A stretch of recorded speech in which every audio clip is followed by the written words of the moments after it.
become the miracle that saved yourself.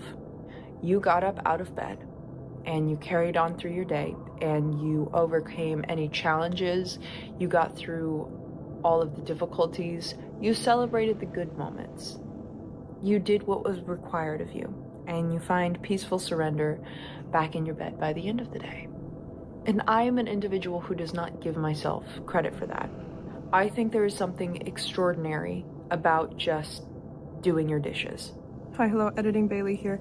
There's also a term referred to, if we want to bring science into this, as self-efficiency, where the more that you do small actionable tasks, you teach your brain that you are a person who can be trusted with small actionable tasks, and your brain starts to believe that you are a trustworthy person. And you can go on and do harder and harder things, more difficult things, but only if you start with the small things, like doing your dishes.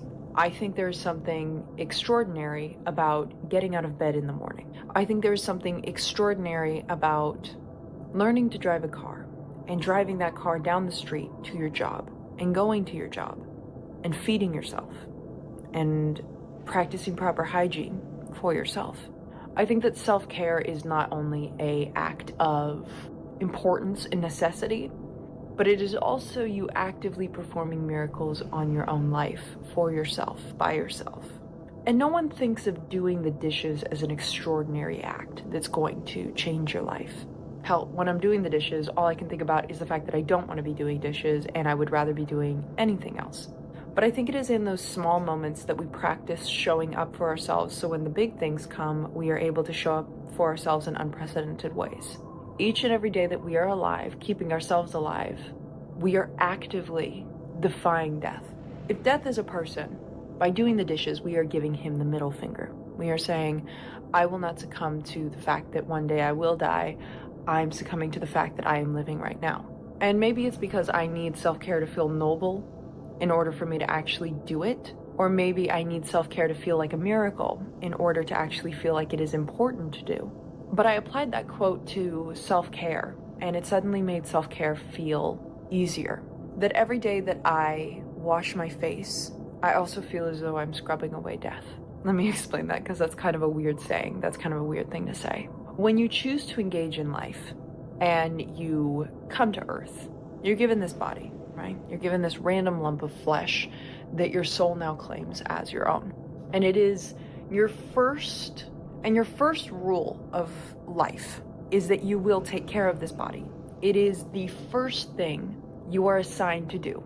Learn how to use this body. Learn how to make it walk. Learn how to make it talk. Learn how to make it eat. And then obviously, as you continue along the video game of life, you unlock different levels, such as learn how to go to school, learn how to drive a car, learn how to fall in love, learn how to overcome grief, learn how to walk away from difficult circumstances no matter how much you wish to stay. Learn how to pick yourself up out of the greatest depression that you have ever felt in your entire life and carry on. Learn how to understand yourself so deeply and completely that you are able to make any decision that you need to. Learn how to listen to your own soul, no matter how much the rest of the world is cackling at your dreams.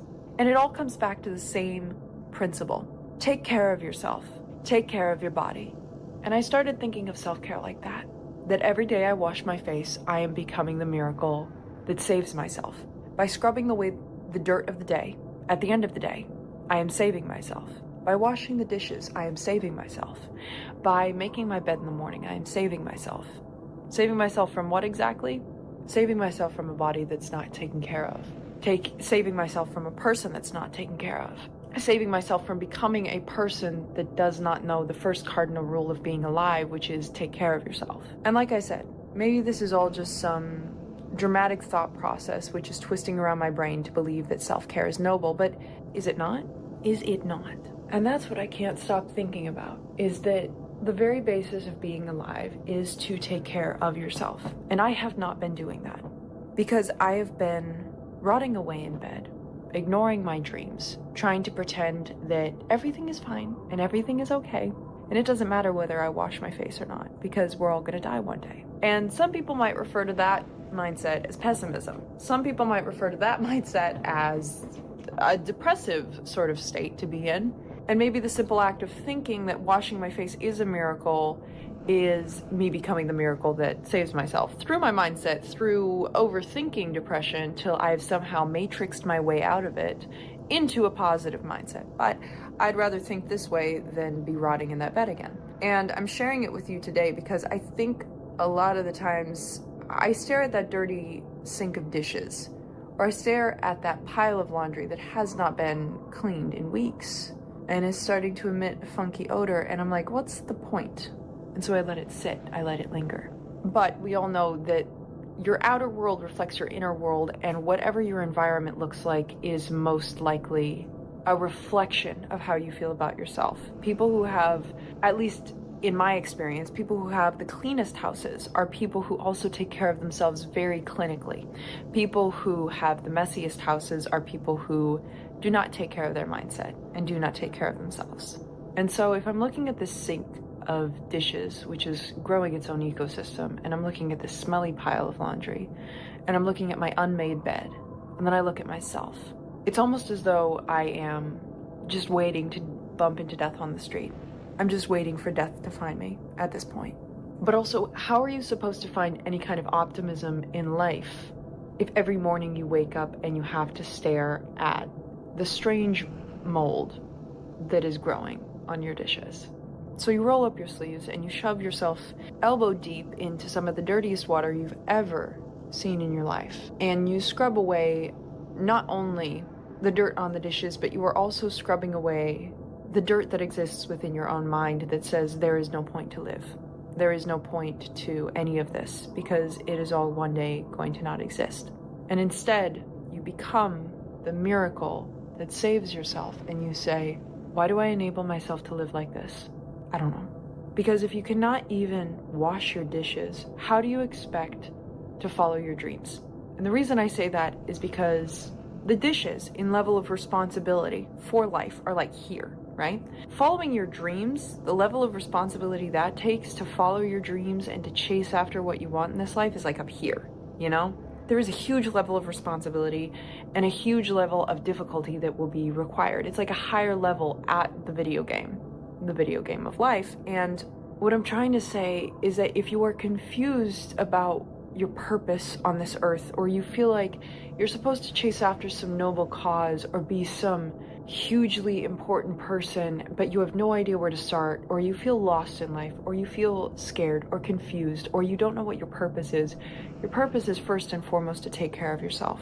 Figure that out, and I promise you, everything else will follow. At least, that's what my theory is. And in the meanwhile, I'm gonna save myself by doing the dishes. And I know this sounds like maybe this was just a motivational speech to get me to actually wash the dishes, but I promise it's a bigger metaphor than just that. And it's also like 1:30 in the morning right now, so I should probably just go the fuck to sleep. But I wanted to say this, and maybe when I listen back to this in the morning, when I'm editing this video, it's gonna make no sense whatsoever. Or maybe it's gonna make complete sense. That's the beauty of every single one of my videos. You have no idea where I'm going until the end of it. And maybe it's gonna make no sense. Maybe it's gonna make complete sense. I don't really know. I judge myself too harshly. It's okay. Life is Roblox.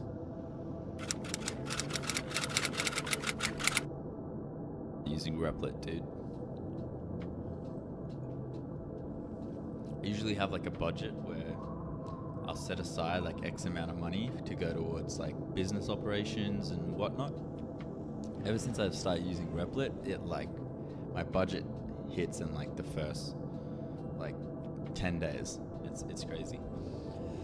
Alright, so the packages are already installed. I see the imports are already in place. Let me read the main TSX to check if register MWA is being called. It's already fully set up in your application. Already installed. Called immediately when the app loads with proper configuration. Alright, let me test this. So what I've been doing so far is I've been testing it through the APK file. But what if I actually tested it on the browser? So this is the app.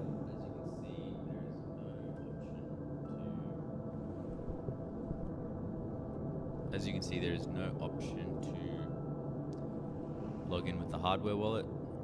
So let's actually go to the website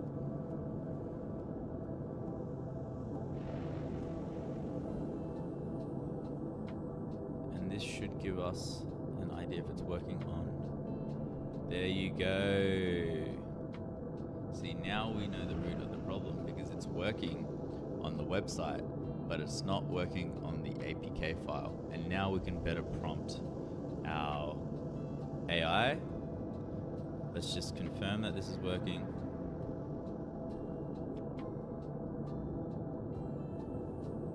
Okay, I messed it up. Let me see. The retry button doesn't work for one. There's another issue that I gotta fix. It's never that smooth, is it?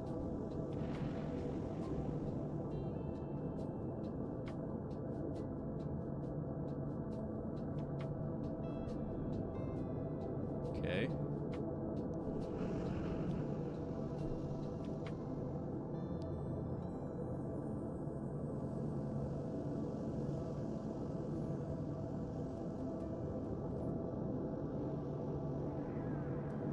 Man, 6-digit codes, man. Gotta hate them. I only know 4-digit codes. Alright, we're in. And this seems to be the onboarding process as well, so let's have a look at that. Welcome to Sway. Trade on real prediction markets by swiping. Let's show you how it works. So I heard a quote that went, "You have to become the miracle that saves yourself." And I mean, we've all been in those rock bottoms where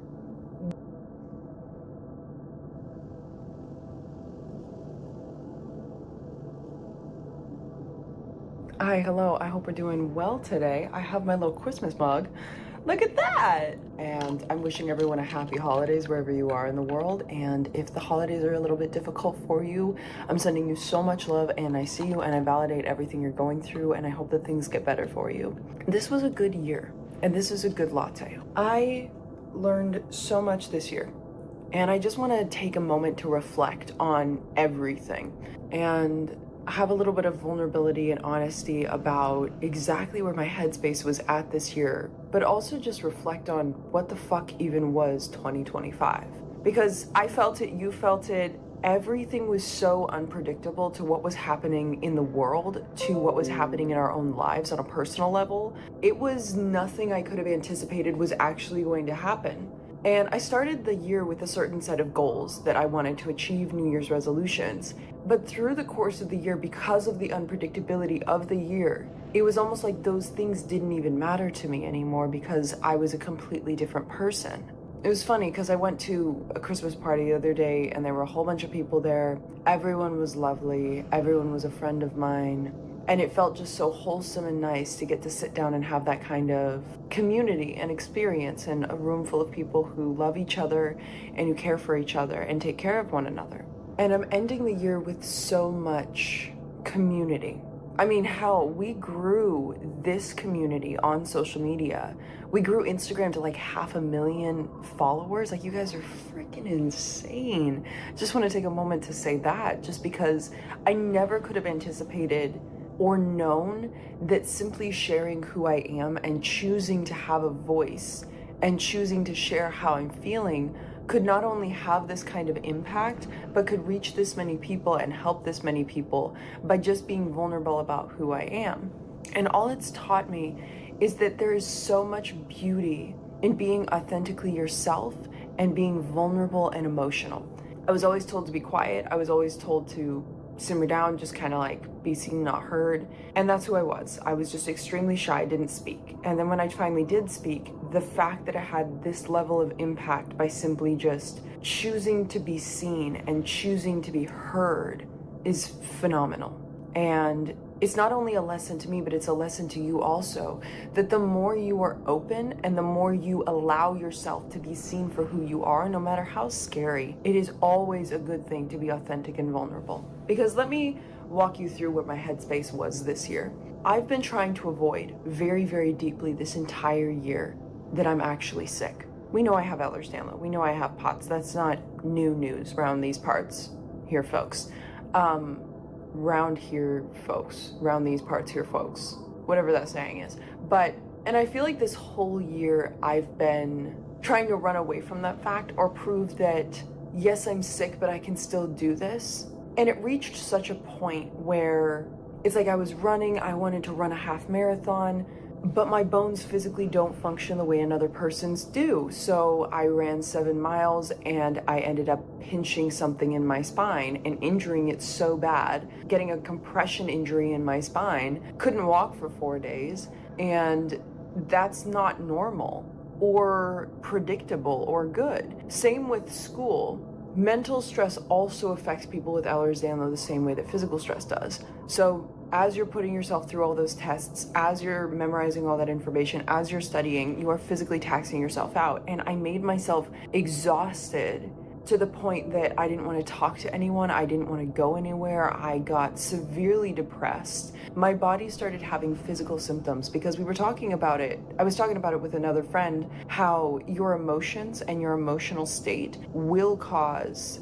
your body to produce physical symptoms, meaning that if you are constantly sad or constantly stressed or constantly angry, your body will feel that and start to treat it as disease, meaning that there will be physical symptoms that manifest. And take that with a grain of salt, because I'm not saying like you can manifest your own diabetes, because that's a weird statement and factually untrue. But if you're sad 24/7, that can manifest into wanting to stay in and sleep 24/7. That can manifest into eating too much or too little. That can manifest into body aches. That can manifest into depression, you know? And all I did this year was just stress myself the fuck out because I thought that was what I needed to do. Because I've been treating myself like I'm a problem that needs to be fixed. And it reached such a peak, such a point that after finals, the only thing that I was physically and mentally capable of doing was sitting on my bed and painting some sunflowers.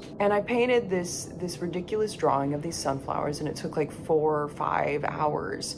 And I was watching a whole bunch of old movies because I've never seen The Godfather. I've never seen How to Lose a Guy in 10 Days. Like all of these old classics, I've never seen them. And I was like, that's ridiculous that I've never seen these movies. And I'm sitting on my bed and I'm painting these sunflowers and I'm feeling so alive for just a second. I finally felt like my chest relax. Because throughout the semester and throughout when I was running, I would always get these like horrible stabbing heart pains. I don't know what they were. I still don't. But it would be like, I would just be sitting on my bed and then all of a sudden it felt like my heart was getting squeezed. And it was like so intense and it felt like I couldn't breathe. It felt like I couldn't breathe when it happened. I couldn't take a deep breath. And when the semester ended and when I stopped running, immediately those heart pains stopped and they never started again and everything was fine. But I'm sitting on my bed and I don't feel the heart pain. I actually feel my chest like relaxing. I feel my whole body relaxing. I feel my mind relaxing. And I'm like, wow, this is it. This is actually how life is supposed to feel. It's not about the chasing and the accomplishing and the conquering and the fearing and the upholding and the rising and the chasing. It's about the little moments like this where you actually feel like your heart has a home within your own body. It's in the little moments where you're sitting in a room full of people you love and you thank God for a second that the universe has given you the great fortune of living in a world with 8 billion people and you somehow met the room full of people that feel like home. You thank the universe for just a second that you have food in your fridge and you have money in your bank account and you don't have to worry and you have things to look forward to in this life. And if you want to go outside and take a walk, you can just take a walk because your legs allow you to do that. And it is so hard to be grateful when you are stressed. And it is so hard to be grateful when you are doing things out of obligation and not out of love. And it is so hard to be grateful when you are falling prey to hustle culture and you believe that the purpose of your life is to destroy yourself, that you were born somehow broken and not born beautiful. Because that's what I fell prey to this year. I had this notion like, you know what? Yeah, I was diagnosed with Ehlers-Danlos. I was diagnosed with POTS, but I'm going to keep going anyway and I'm not going to stop. And, you know, doesn't matter that I'm sick, doesn't matter that I'm chronically ill. I'm strong and I'm powerful and I'm gonna keep going no matter what. And my body, even though it's breaking down around me, doesn't matter. My soul shines through. Honey, I know that your soul is resilient, but you're in a body and you can't neglect the flesh you were given. And so for the last couple weeks, school ended on the 13th. We ended up we ended finals on the 13th, and I stopped running like last month when it started getting really cold in the mornings, and I was like, okay, it's a little bit too cold to go running out there. So I just went for walks instead. And I started drinking more tea, and I started painting more. And I started writing the first chapter of my book. And I started being consistent with my skincare routine, and I started calling my loved ones on the phone more. And it's funny because I've been trying so hard this year to make different opportunities work, to make different things work, to try and, you know, I was trying to shadow psychologists and get people to write me back, and trying to pull together all these different strings to try and like get a big win for the year. That was my thing. I just wanted one big win. I didn't want my work to be in vain that I did this year. I wanted a win, right? And it was funny because I'm someone that believes in spirituality a little bit. If you don't, take this next sentence with a grain of salt.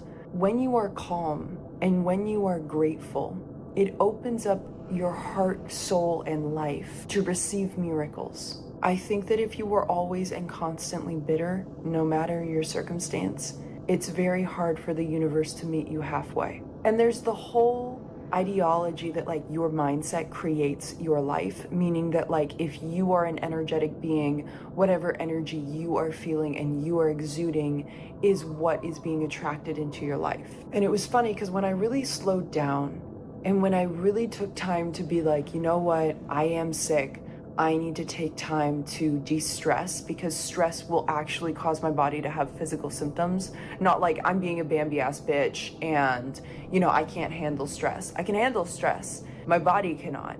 My body freaks out under stress. My body is hypersensitive to stress. And my body will give me multiple physical symptoms. Like I'll wake up and my shoulder will be dislocated if I had a stressful day. That kind of shit. I will wake up and like I will not be able to walk because I'm so dizzy and feel like I'm about to pass out, kind of symptoms that happen when I'm stressed. And so I de-stressed and I didn't let my body go through that. And like I said, I did everything that I did. And it was so funny because I received the biggest opportunity I have ever received in my life, ever. Amazing opportunity that I am eternally grateful for. And it only happened when I took a moment to actually be vulnerable about what it is that I not only want, but what I need. Because that's the distinction that I learned, is that authenticity and vulnerability happens so much with yourself as much as it happens with other people. Because a lot of us are walking around and we are lying to ourselves. A lot of us are walking around half asleep, not conscious of what we're actually going through, living life in autopilot, hyper stressed out of our mind, not taking care of ourselves, falling prey to hustle culture, and we are stressed as fuck. And we don't even realize it, because you have to be your own therapist. You have to be your own advocate. You have to be your own best friend. You have to be your own doctor in some regards. You have to know in the strangest way possible how to do surgery on your own soul. You have to learn how to go inside of yourself, dig out what it is that you are actually needing, whether that be self-care, whether that be to quit your job and find a job that's better suited for you, whether that be to cut off your toxic ex or cut off your toxic friends, whether that means you need to be honest about how healthy your diet is and your exercise routine, whether that means you need to take time to slow the fuck down no matter what, whether that means you need to speed the fuck up and you need to work harder.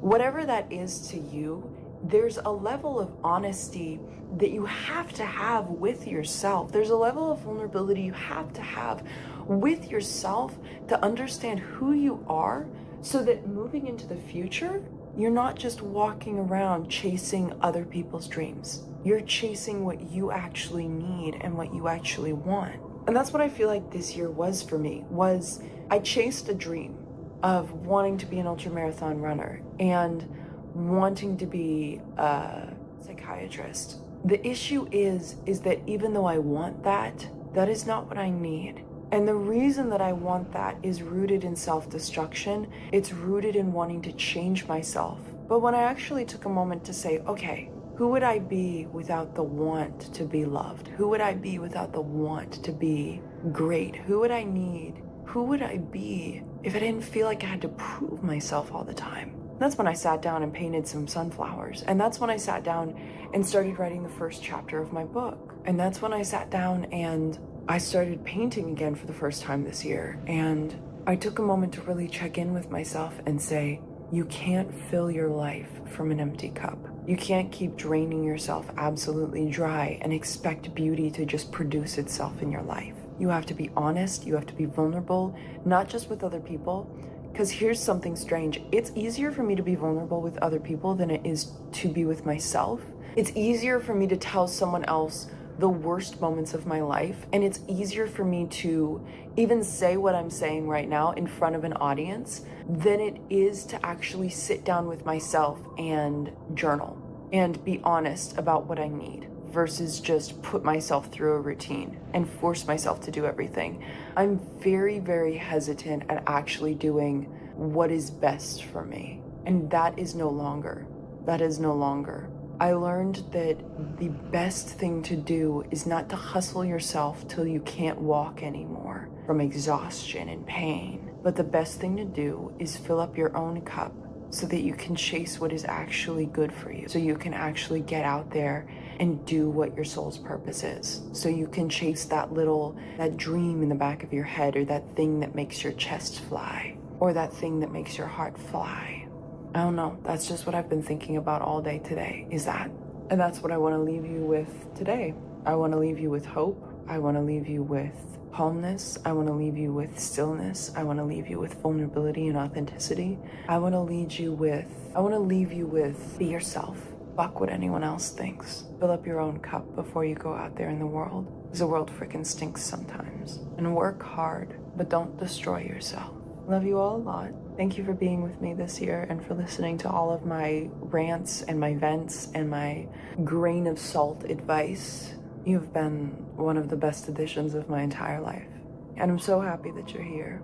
And I'm excited to go into the new year with you. And I hope you're having a happy holidays, a Merry Christmas wherever we are. And I love you guys so much. Have a good day.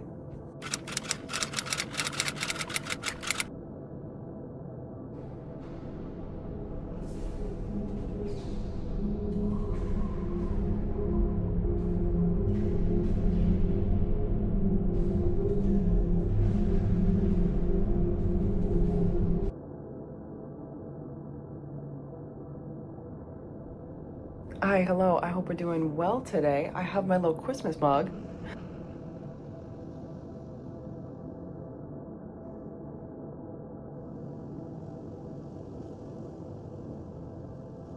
Hi, hello. So I'm coming to you, talking to you sideways in bed today, just because I don't really know how or why this happened recently, but everything kind of went a little sideways, and things haven't been really working out the way that I wanted them to. And I don't want to say specifically or outright that I feel depressed, just because I don't want to speak that power over myself. Like, whenever I'm depressed, I don't want to admit that I'm depressed, because then I feel even more depressed, because then I feel like I'm identifying with it, and I feel like it's a part of me, you know? And or whenever there actually is a problem, I don't want to admit there's a problem. Just want to kind of avoid it until it goes away. But especially recently, after these couple of things didn't really work out the way I wanted them to, and things kind of got a little weird, I've been feeling really lost. And like, what do I do? What do I do next? Where do I go? Who do I be? And there's a lot of different perspectives a lot of people take on depression. There's obviously the scientific perspective of it's a chemical imbalance in your brain. Like, you physically do not have, can't remember if it's dopamine or serotonin or both, but you know, your happy brain chemicals are low. And that's the scientific reason for it. And you can get SSRIs and you can get antidepressants, and they'll pump you full of those chemicals so that you're not depressed. Then there's more of the philosophical, spiritual perspective, which is depression means that you're not doing what you're meant to be in this life. And I don't know if you've ever seen that one video of Jim Carrey where he says depression, and to be depressed means you need deep rest from the character that you're playing, and that who you are in this current moment is something that your body cannot physically keep doing because it's not what's right for it.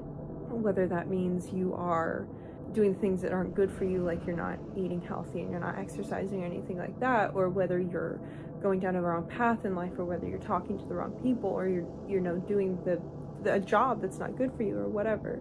And I feel like that's the problem here. Because in life, we're given unlimited potential. We can do anything that we want to.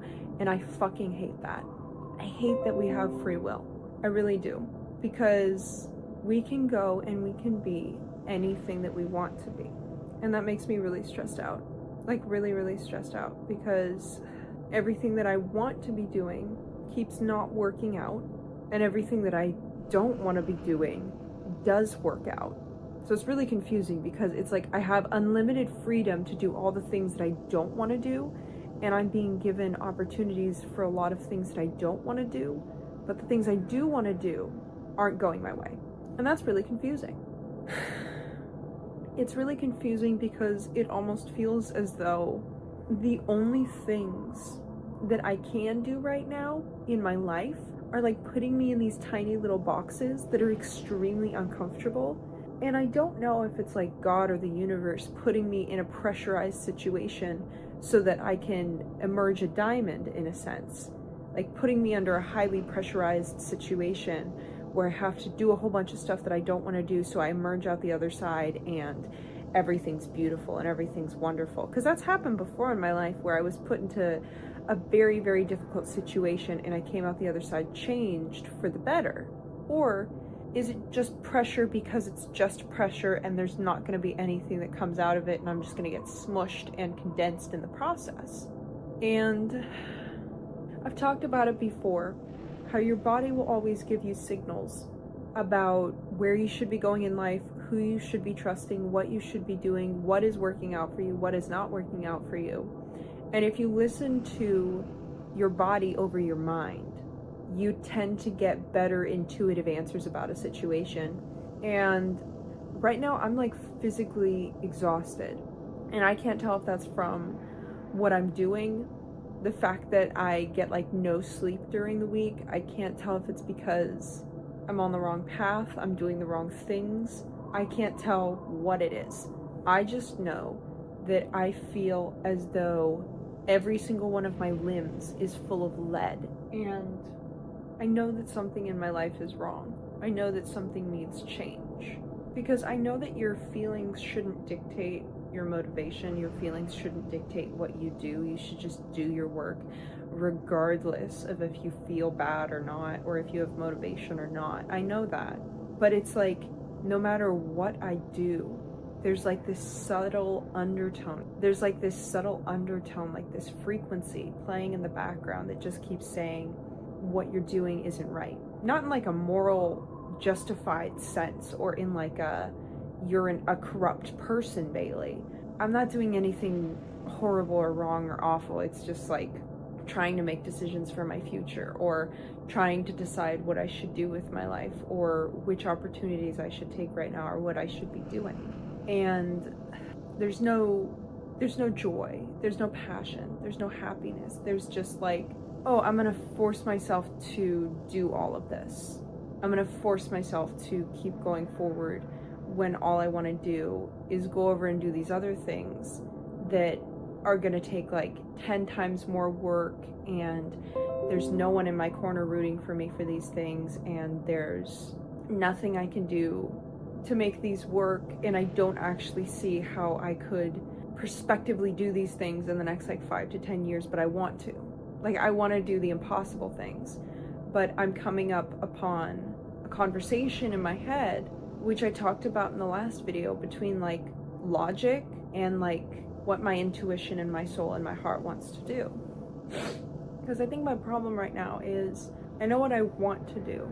I know what I would like to chase, what I would like to pursue. Over the last year of my life, I've been dipping my toe into multiple different futures and multiple different options I could have for myself. And I don't like those options. I like very specific options. And I found out a lot about myself, and I know what I like, and I know what I want to pursue. It's just a matter of actually doing it. But then I'm like, I can't realistically see how I'm going to make that work. And so I feel as though I'm chasing the safe option, but not the one that I actually feel called to. And so I'm actively going against every single piece of advice that I have ever given to you guys by taking the safe option and not doing what I know I want to be doing. And it comes back to the depression argument of, what character am I playing right now that my body can't withstand, that my soul can't withstand? What is it in my life right now that is draining me to the point that I feel depressed and that my body does not have the energy to carry through what I am doing? I don't know. I am not sure at all. If I was giving advice to me and I was talking to me as though I was a different person, I would probably tell me to get up and stop moping and stop doing this and go do what you know you need to. I would tell myself to get up and go do the impossible things, even though you know it's not realistic. It's not realistic that you are even alive. It's really not. It's not realistic that you're even alive and surviving on this planet. So I need you to get up and go do the impossible thing, the thing that is difficult, the thing that you know you cannot do, but you're gonna try like hell anyway. And it's funny, even as I speak like that, and even as I say those words of like, go do the impossible thing, Bailey, go do the thing that you don't think you can do, and then if it like fails horrendously or you don't get what you want, like, who cares?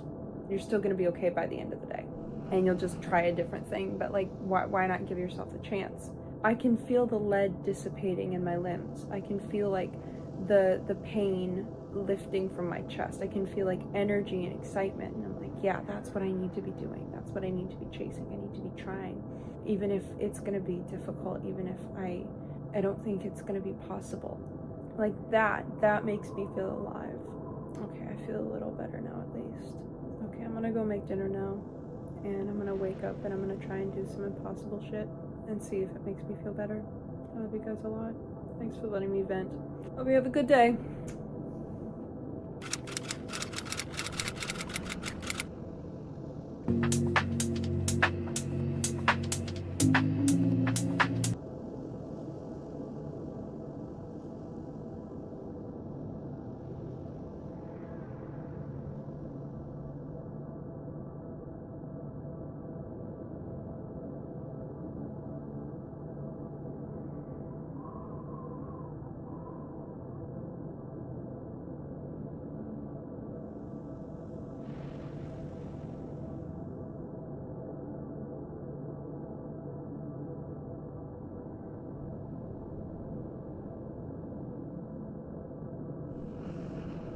Hi, hello. So I'm coming to you, talking to you sideways.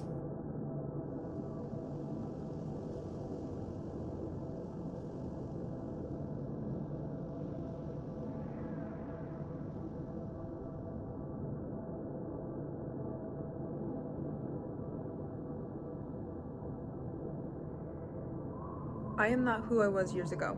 In fact, I bet if I ran into anyone that knew me 5 years ago, I would have to reintroduce myself to them because the current version of me would be unrecognizable to them. I am a snake that has shed its skin, essentially. I'm still me, but I'm new. Like, I'm refreshed, reset, renewed. Because over the past 2 years of my life, I leaned into who I truly am. I'm no longer hiding myself. I stepped into my power. Everyone holds inherent power as a human being. Talent, wisdom, beauty, capability. But we consciously or unconsciously hold ourselves back from fully embracing our full potential because we are taught that shining as bright as possible, shining our light, our individual light as bright as possible will make others go blind. That to reach your full potential is to make others uncomfortable. But remember, cockroaches run away from the light. Those mocking your success are jealous of what you're able to accomplish because they could never do the same. And in a culture that constantly conditions us to people please, and where we need to be overly nice to others, we think to make others uncomfortable, we must hide ourselves. So we do. We don't go for what we truly want. We go for what we want adjacent, or we do things that don't make us authentically happy. We people please. We don't set boundaries. We don't speak up. Whichever, we all do things that make us miserable, but make others comfortable. But stepping into your power, living in your truth, owning your strength, brings the focus of your life back to yourself. And this isn't a narcissistic thing. It's not a self-centered thing to declare that you are the main focus of your own life. It's not a Marvel concept to say that. It's not main character syndrome or you're being self-centered or selfish to say, hey, I'm the center point of my individualized experience. It's not saying that you're going to treat others poorly. It means you're going to let yourself not get screwed over by others, because some people do have negative intentions towards you.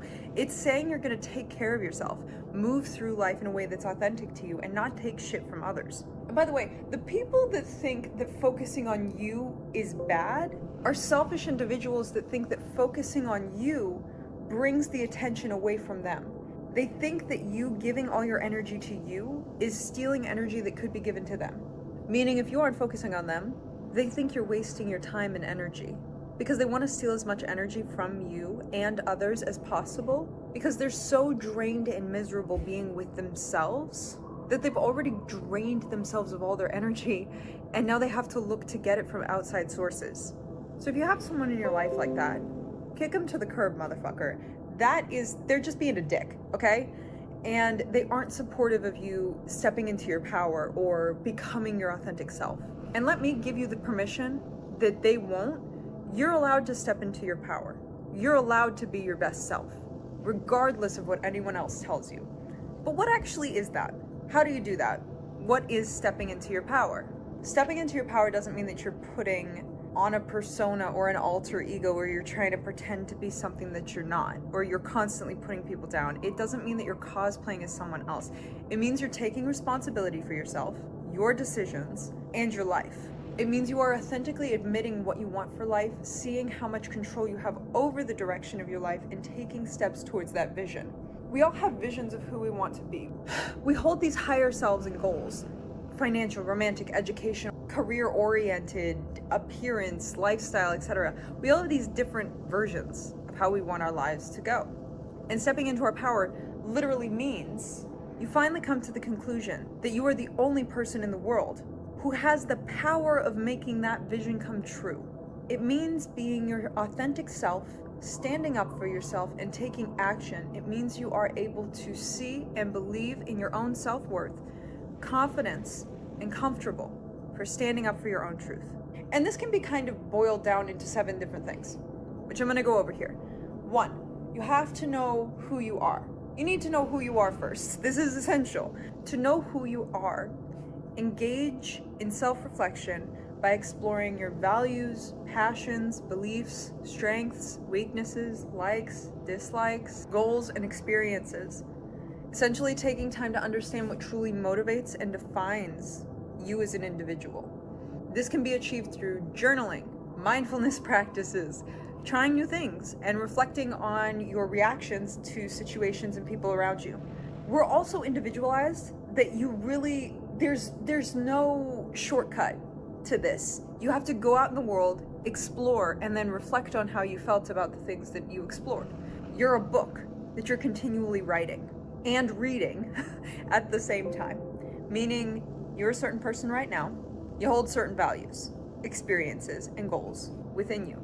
But you can also change that at any time. You're not a fixed individual. You're not stuck in your ways. To know who you are is just to know what you value.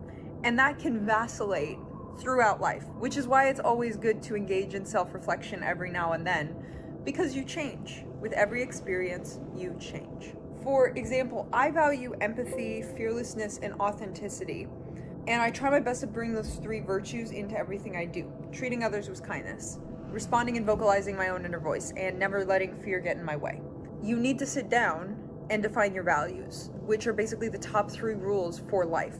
Look up a list of values and choose the 3 you feel the most connected to, and never forget them. And obviously these can change as you change, correct? But tattoo these on the inside of your eyeballs and never forget them. They will always be the North Star that leads you back to yourself. Number 2, you have to define what you want. Get specific about what you want.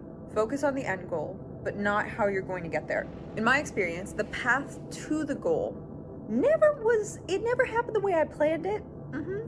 But the goal was always accomplished. Anything is possible, and any goal can be reached, but life has to carve out a unique path for you, because sometimes you have to learn lessons before you reach the goal. And if you're not reaching for a goal, you're standing still. And potential energy will stay as potential energy until you turn it into movement. Try something. See if you like it. See if you hate it. Remember what you loved as a kid. Remember what made you feel joy. Remember what you want to be remembered for when you die. You'll figure it out. And when you do, run after it. Life has a weird way of making the things that are meant for you work out. And if it's being blocked from you or it's not flowing, it's probably not meant for you. Number 3, be okay with pissing people off. Think back to a time when someone pissed you off on purpose with no clear reason. And remember how it made you feel? You don't want to annoy, anger, or burden someone else because you know how it feels to be angered, burdened, and annoyed by others. But at the same time, remember the lesson you learned from those negative emotions, lessons of patience, empathy, and compassion. Negative emotions are as much a part of the human experience as positive emotions are. It's not your job to appropriately deal with the anger, jealousy, and annoyance you make others feel. As mature adults, if they can't deal with negative emotions that you trigger within them, that speaks for their own immaturity and lack of emotional intelligence. So be okay if your dreams and going after your dreams are gonna piss some people off. That's just their own trigger that they have to deal with. The only time that other people's emotions are your responsibility is when you've behaved in a manner that has hurt someone else. And I'm talking either intentionally or unintentionally, you have caused harm to them. If they feel that they have been treated unfairly or unkindly, then it's time to reevaluate your actions so that you're not being a horrible person. But simply going after your dreams and pissing people off, that's not your responsibility to deal with. Someone getting pissed off is a them problem, not a you problem. And maybe they need to make their own lives more interesting so they don't have to obsess over yours and try to control yours for entertainment. Number 4, be okay with using your voice. We are taught to be quiet. People are easier to control if they are quiet, similar robots. The more we express ourselves, the more we speak, the more we stand up for ourselves, the more individuality we have, and the harder we are to control. Be uncontrollable. The more you are yourself, the more you'll stand out and the easier it is to be seen. The more that you're seen and heard, the more likely you'll accomplish your goals. Because your greatness and your hard work will be recognized by the people who will help you get where you want to be. Your voice is valued. Use it. And your voice doesn't always have to be words. It can be movement. It can be art. It can be whatever it needs to be to express yourself. Maybe that's a better way of putting it. Express yourself as deeply as you can. I think number 5, be okay with being disliked. This kind of goes along with be okay with pissing people off, right? You are not put on this world to be liked. You are put on this earth to be yourself. Big difference. Big difference. Understand that not everyone is required to like you. Think of at least one person that you don't like right now. I can think of someone. But remember, they have friends who love them. They have people that think they're the best person in the world. People have dated that person that you hate. People like their social media posts. They might have successful careers or talents. That person might be married. Just because a person is disliked doesn't mean they aren't likable. You just aren't their person.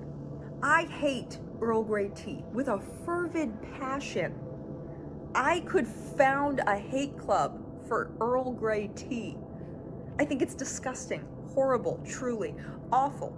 If Earl Grey tea was a person, me and Earl Grey tea would not be friends because they are quite literally not my cup of tea, right? But guess what? It's the most popular tea in the UK. It's loved and adored by millions of people, and it's chosen over and over and over again. It's not that you're unlovable. It's that you're around people who don't love you. If you are disliked for being who you are, good. Walk away from them. It means that you're one step closer to finding the people who do love you. Number 6, be okay with standing alone. So many people think others have to share their vision, ideas, thoughts, and dreams in order for them to go after them. Humans crave community and agreement from others because it's easier to go after things when we aren't met with the resistance of adversity, right? When we choose to do something by ourselves without the support or help of those around us, it becomes a test of who we truly are. And if we fail, it hurts twice as bad because we think it proves that we have never been enough and we aren't capable. But if a group fails, it's easier to disperse the failure over the group and the weight of it all feels lighter. But when it's you, just you, it will haunt you if you let it. You need to reevaluate your relationship with failure. It's not a failure, it's a learning experience. And understand, others will judge you very harshly for your failure because it relieves their own inner guilt that they aren't chasing something with as much passion and gumption as you are. When you're working and going for something, it fills some people with guilt and shame that they aren't doing the same. That rhymed, that was awesome. And when you fail, they will mock you for it because it fills them with relief. Your failure is permission for them to never go after what they want. Because if someone like you, who they secretly look up to, can't do it, then how the hell are they supposed to? And that feeling is expressed through mockery and belittlement. Keep going. Because if no one else sees your vision, you see it. And all the people making fun of you secretly want you to succeed so that they have the permission to go after what they want. Because they secretly look up to you. I think this is number 7. I've lost count at this point, so whatever number this is, believe in your own inner voice over the voice of others. People will have a lot to say, especially when you set boundaries. Speak up about how they are treating you, communicate honestly about what you need, and start behaving and moving in a different way. Humans like consistency. People like consistency because it's easy to plan for. When you start advocating for yourself, speaking up and chasing what you want, it's kind of like a malfunctioning light switch. This person has always turned on the switch and it's turned on a light. But now, when they turn on the light switch, it turns on a ceiling fan. And now they are cold and confused. Because why is something that has always behaved one way now behaving in another way? It doesn't make sense. It doesn't make sense to them. And they're gonna have some constructive criticism or just flat out criticism for you. I miss the way you were. You should do this. Why would you do that? You're being weird. You used to be this way. It's going to be an adjustment period as they get used to it, or it will be the end of that relationship or friendship. But you have to stay true to your inner voice because it is your life after all. No one has been in your shoes but you. They can imagine what your shoes feel like, but have they been there? They have not. People might give good advice, but at the end of the day, it's you who has to make the final decisions and carry it out. And sometimes people will try to get you to follow what they say, not because they're looking out for your best interest, but because they want a sense of control and superiority over you. Take everything you hear from others, even this video, with a grain of salt and let your own inner voice make the final decisions. This entire video could be something that you were never meant to hear, and none of these words resonate with you. I want you to make that decision for yourself. I don't want you to listen to me. I want you to listen to you. And if these words resonate with you and how you feel, I want you to listen then, and only then. You know you better than anyone else, so you know how each decision will make you feel. Choose wisely. Anyway, hi, hello, I hope you enjoyed this 7-page speech that I wrote on stepping into your power.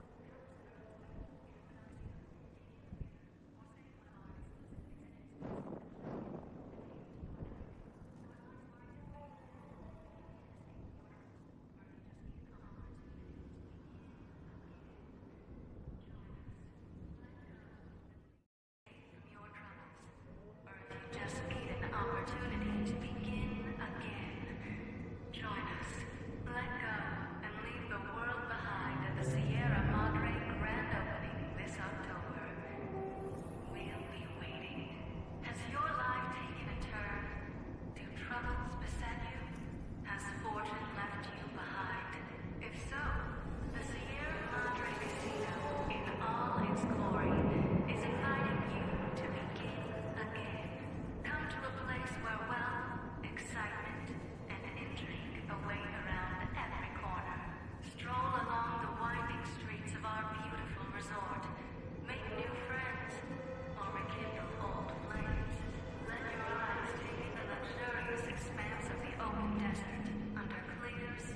skies. Gaze straight on into the sunset from our villa rooftops. Countless diversions await. Gamble in our casino, take in the theater, or stay in one of our exclusive executive suites that will shelter you and cater to your every whim. So if life's worries have weighed you down, if you need an escape from your troubles, or if you just need an opportunity to begin again, join us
I'm going in for the kill.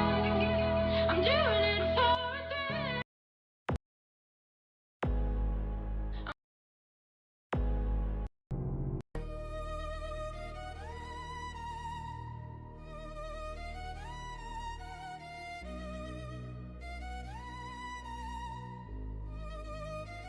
Carbon fiber and magnesium, 3D optic mechanical beam splitter, mirror rig for capture immersive 3D VR. Meet a pair with Cuspid 3s and Sony phaser Canon C. 50 mounted to a free fly sensors out the X. Heavy lift, drone empowering through the skies at freeway speeds around. TB robot with lot of little money's technology. I'm finna bridge signed by James May and Jill Valentine from Reed 3.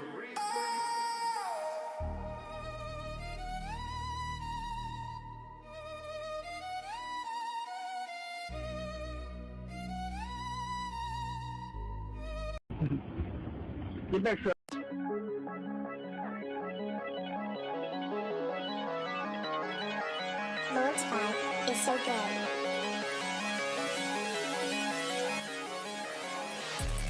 She come to sweat, yeah, what's the way? Хапайся back, хапайся back. She come to sweat, yeah, what's the way? Хапайся back, хапайся back. Back, tell me Jack, back, don't go crazy. You are a gangbang, yeah, back. Tell me Jack, back, baby, тебе факов, але мало хоч. On light, soc.merежі, soc.merежі, soc.merежі. No you rock, baby. No fake niggas, fake lights.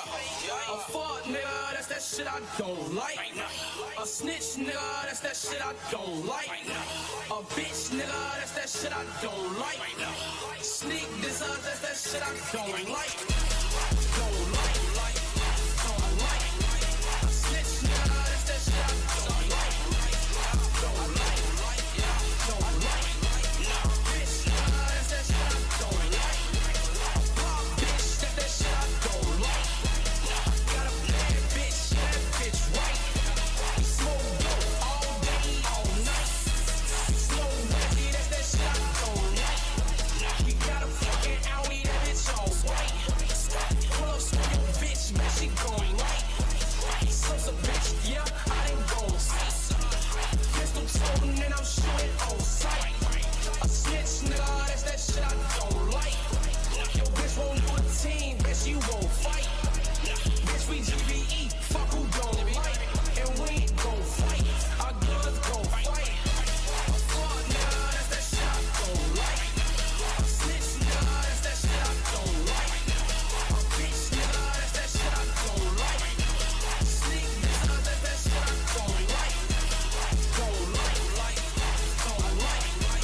I'm going in for the kill. I'm doing it for a thrill. Hoping you'll understand. And I let go of my.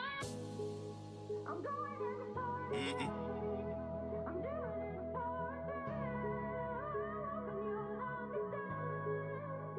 Yeah, but man, that was so first of the night. No privilege, but I had the option to never be stuck up on the block then. More money, more problems. We don't get along like Arsenal, Tottenham. Everybody wanna hate now, but fuck them. Cal from not London, so I made it. Big Russia must come in function. Don't make a rich man, have a bucket and aim it, chop it and shave it. Haters, they let us for my savings. I'll pop down, now they can't face it. Chased it until I just made it. Ooh, remember when I couldn't buy food? Now my gal looking all smooth.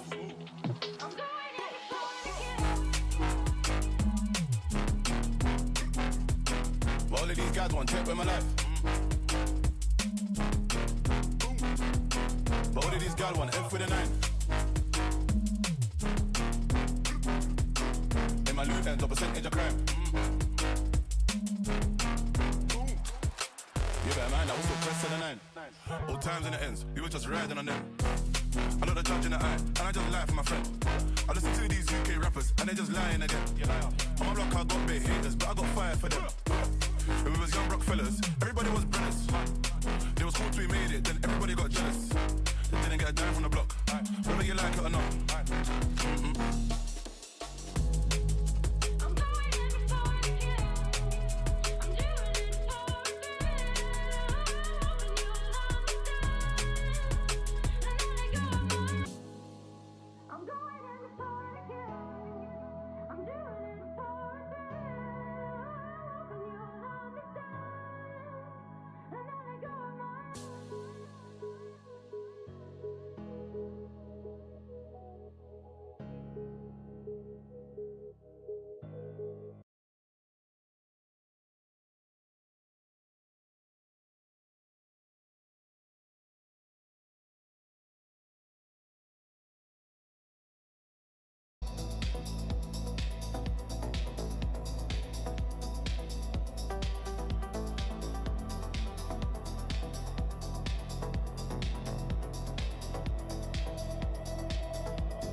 didn't make it. I got shot, I did.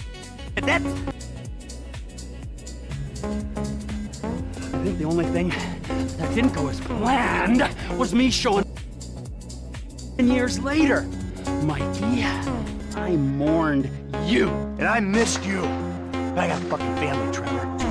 We were all gonna die. He did die. You reptilian motherfucker! I didn't want it to come to this. Yes, you did! You just don't have the fucking balls to do it! But I do! I got more to lose than you. Never a truer word has been spoken, brother. Now pull the fucking trigger! You got the gotcha. Take the fucking shot! Who is that?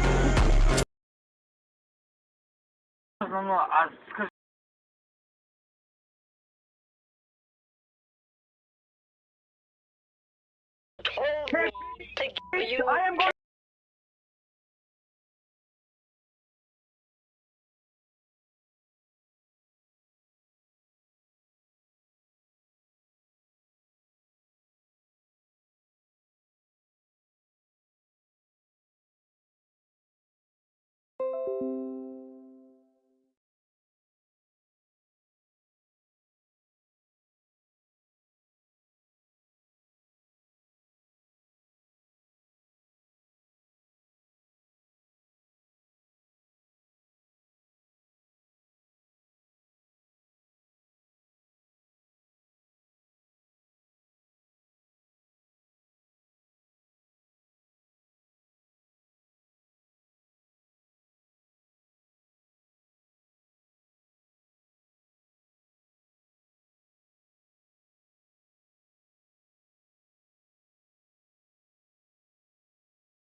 I'm going in for the kill.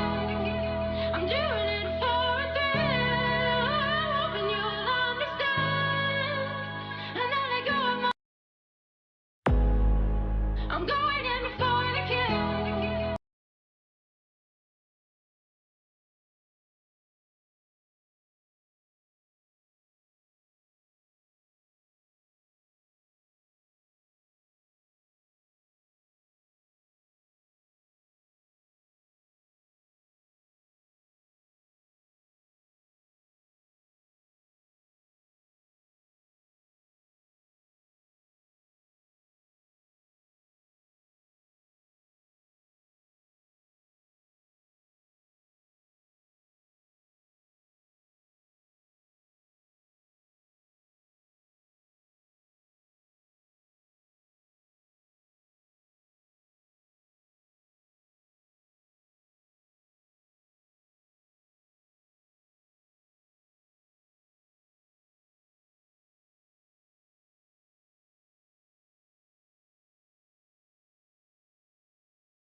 carbon fiber and magnesium. 3D optic mechanical beam splitter mirror rig for capture immersive 3D VR. Meet a pair with Cuspid 3s and Sony phaser Canon C50 mounted to a free fly systems out the X heavy lift. Drone empowering through the skies at freeway speeds around. TB robot with lot of little money's technology. I'm finna bridge signed by James May and Jill Valentine from Reed 3.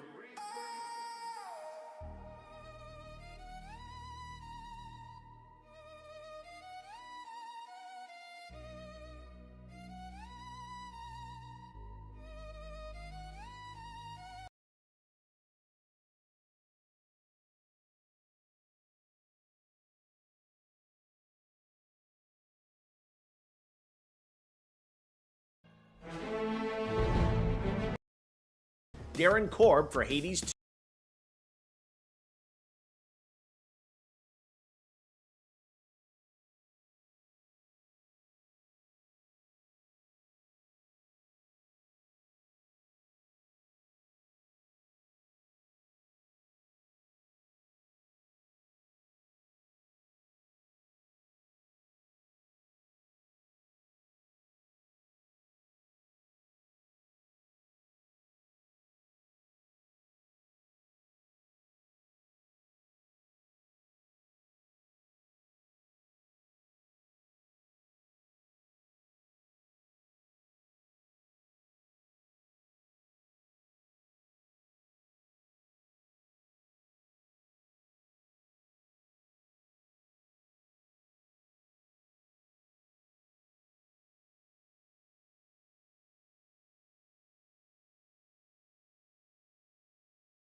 Resources. Real trap shit. So we parted ways and launched on Pump.Fun. This isn't your UNC's AI technology. Welcome to the future, nigga. Nigga chain AI layer 2. Google called us retarded for building this with company resources. Real trap shit. So we parted ways and launched on Pump.Fun. This isn't your UNC's AI technology. Welcome to the future, nigga. Nigga chain AI layer 2. Google called us retarded for building this with company resources.